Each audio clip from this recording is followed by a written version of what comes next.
Hello everyone, good morning. ఈరోజు ఒక best రెసిపీతో వచ్చేసామండి. అది ఏంటి అనుకుంటున్నారా? దొండకాయ కొబ్బరి ఫ్రై ఎలా చేసుకోవాలో తెలుసుకుందాం. దానికోసం మరి ప్రాసెస్లోకి వెళ్ళిపోదామా?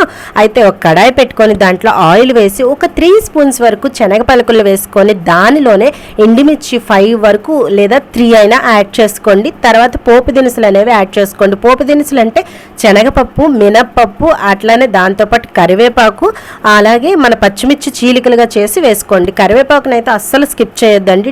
దీని టేస్ట్ కూడా చాలా బాగుంటుంది. ఇక తర్వాత ఈ వేపుతున్న సమయంలో కొంచెం దూరంగా ఉండండి. పచ్చిమిర్చిలో ఉన్న గింజలు అలాగే కరివేపాకు అనేది తుల్లుతూ ఉంటుంది.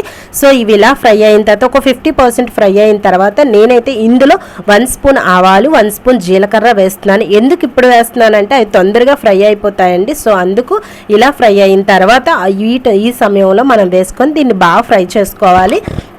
ఇవన్నీ ఆల్మోస్ట్ ఫ్రై అయ్యాయి అన్న సమయంలో దీంట్లో పసుపు కూడా మనం యాడ్ చేసుకోవాలండి. అయితే ఇది ఏంటి అంటే నేను దీనికోసం 1/2 కేజీ వరకు దొండకాయలను తీసుకున్నాను. అవి పొడవుగా చీలికల్లా కట్ చేసి పక్కన పెట్టుకోవాలి. అలాగే ఇప్పుడు మనం పసుపు వేసుకున్నాం కదా, పసుపులో ఉన్న పచ్చి వాసన అంతా పోయేంత వరకు ఫ్రై చేసుకోవాలి. 1 or 2 సెకండ్స్ వరకు ఫ్రై చేసుకున్న తర్వాత ఇప్పుడు మనం రెడీ చేసుకున్న దొండకాయ ముక్కల్ని కూడా వేసుకోవాలి. ఇగోండి, దొండకాయలను అయితే ఇట్లా కట్ చేసుకోవాలి. ఇలా కట్ చేసుకుంటే మనకు చాలా బాగుంటుందండి. అలాగే బాగా ఉడుకుతాయి కూడా. సో ఇందులో మీ టేస్ట్కి తగినంత సాల్ట్ని కూడా యాడ్ చేసుకొని మరలా బాగా కలిపి దీన్ని బాగా ఫ్రై చేసుకోవాలండి. ప్లస్ ఇంకోటి ఏంటి అంటే మనకు దొండకాయ చాలా తొందరగా మగ్గిపోతుంది, తొందరగా సాఫ్ట్గా అయిపోతుంది. కాబట్టి ఇది టైం టేకన్ ప్రాసెస్ అయితే కాదండి.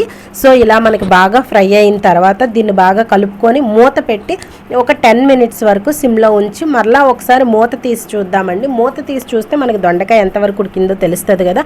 చూడండి, చాలా సాఫ్ట్ అయిపోయింది, ఆల్మోస్ట్ ఉడికిపోయింది.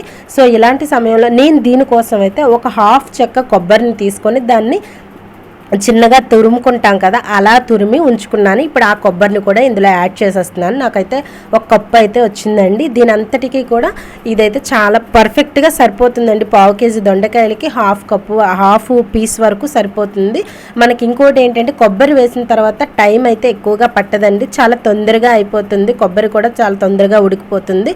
సో ఇవన్నిటిని కూడా బాగా కలిపి మరలా మూత పెట్టి ఒక 10 మినిట్స్ సిమ్లో ఉంచుకుంటే మన కర్రీ అయితే ఆల్మోస్ట్ రెడీ అయిపోతుందండి. చూడండి, రెడీ అయిపోయింది కదా, మనకు ఉడికిపోయింది కూడా. ప్లస్ కొబ్బరి అడుగు పడుతుంది కాబట్టి మీరు మధ్య మధ్యలో కలుపుకుంటూ చూసుకుంటూ ఇది ఫ్రై చేసుకోవాలండి. ఇంకేముందండి, మనకైతే కర్రీ అయితే ఆల్మోస్ట్ రెడీ అయిపోయినట్టే. నేనైతే కొంచెం కలర్ కోసం ఇంకొంచెం కారం అనేది యాడ్ చేసుకుంటున్నాను. మీకు ఇష్టం అయితే కారం యాడ్ చేసుకోండి, లేదంటే స్కిప్ చేసేయచ్చు. దీనికి బదులు ఎండుమిర్చి, పచ్చిమిర్చి కొంచెం ఎక్స్ట్రా వేసుకుంటే సరిపోతుందండి.